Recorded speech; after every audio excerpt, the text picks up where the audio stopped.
Well, Chaplain, thank you for getting us started. And, we wish for good weather. You're probably all going, I wish it was cooler right now. But thank you all for being here. Good evening, my fellow Americans. Today we mark the 246th anniversary of our independence as a nation and recommit ourselves to the great experiment of America. And while the events of 1776 were remote in time, their meaning is real and vivid and continually unfolding. Don't worry, we got babies at home. It's okay. Children are allowed to cry. For America is always becoming, always on the move, always a work in progress. That's the key word, a key idea, a keynote in the life of our nation: progress, forward motion, the creation of possibilities, the fulfillment of promises. That's the American story. And you all know well, it's not a simple one. It never has been. It's often been the case that after we've taken giant steps forward, we've taken a few steps backwards. And after doing the hard work of laying the foundation for a better future, the worst of our past has reached out and pulled us back on occasion. But I know this, that from the deepest depths of our worst crises, we've always risen to our higher heights. We've always come out better than we went in. We've been tested before, just as we're being tested today, but we've never failed because we have never walked away from the core beliefs and promises that define this nation. Chief among those promises is the proposition that we are all created equal. We say that so often the time you're a kid in school. Sometimes we wonder if it's just rhetoric. But we're an idea. The only country based on an idea, not geography, not religion, not ethnicity, but an idea. We're all created equal. The laws are instituted among people to protect the vulnerable, to check those with power, and to guarantee the pursuit of justice. And to realize these promises requires a principled patriotism, a patriotism that recognizes that no person, no party, no interest can take precedent over the American project. A project that has come up short in many ways, but which continues even in this hour. A project that says we're all in this together, and the ambitions of a few cannot be allowed to prevail over the aspirations of the many. That's how I see America on July the 4th, as big and a big-hearted place, where we debate and disagree, yet we're united by a love of country.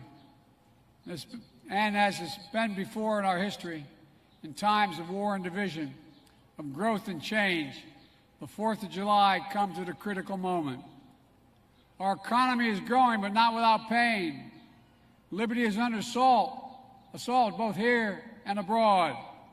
In recent days, there's been reason to think that this country is moving backward, that freedom is being reduced, that rights we assumed were protected are no longer. A reminder that we remain in an ongoing battle for the soul of America, as we have for over 200 years. I know it can be exhausting and unsettling, but tonight, I want you to know we're going to get through all of this.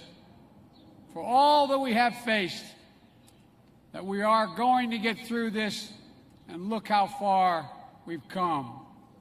We're reclaiming our way of life in a pandemic. Vaccines are nearly available to every American. Restrictions lifted. The 4th of July, together again at the White House.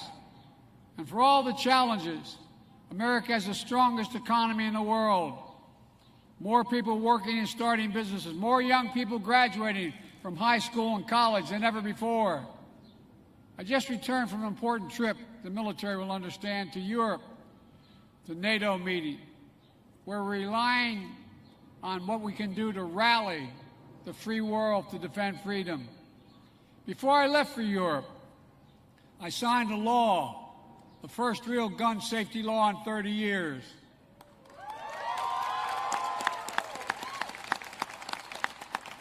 And things will get better still, but not without more hard work together.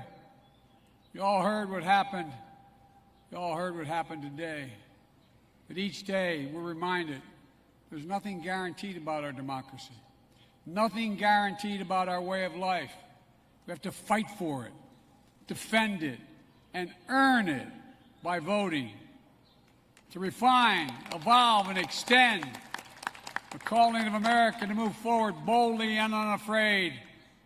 And this day reminds us of what brought us together long ago, what binds us still, and at our best, what we strive for. It's we the people, not a hollow phrase in America, we the people, doing all we can to ensure that the idea of America, the cause of freedom and justice and equality, does more than survive the divisions of our time, but that it shines like the sun to light up the future of our world. I know we can do this. I know many Americans look around today and see a divided country and are deeply worried about that fact. I understand, but I believe we're more united than we are divided. Even more, I believe it's a choice we make, and I believe it's within our power to choose unity and unity of purpose. As I look out tonight here at the White House, I see so many military families who understand the essential American truth. It's the greatest honor to serve as your commander-in-chief, and Jill and I are humbled to be with you tonight. Tomorrow, we'll be bestowing the Medal of Honor, the highest military award to heroic service members who represent the best of America, the backbone, the sinew, the spine of America. And on Thursday, I will bestow the Presidential Medal of Freedom, the highest civilian award, to extraordinary Americans who embody and endure the enduring character of this nation. All of them, all of you, are reminders that we're a great nation because we're a good people. It's because of you I've never been more optimistic about America than I am today. An optimism that digs deep, never gives up. That's America. That's America. So on this day, amid the storm and strife, may we commit ourselves to a principled patriotism, to the large and complex mission to protect and make a more perfect our union, make real the Declaration of our independence, ensure that America is forever a place not marked by the thirst for power at any cost, but by a covenant of trust and hope and promise. Happy 4th of July, America. May God bless America and may God protect our troops. Enjoy the day. Enjoy. Thank you, thank you, thank you. Thanks. I just met your son.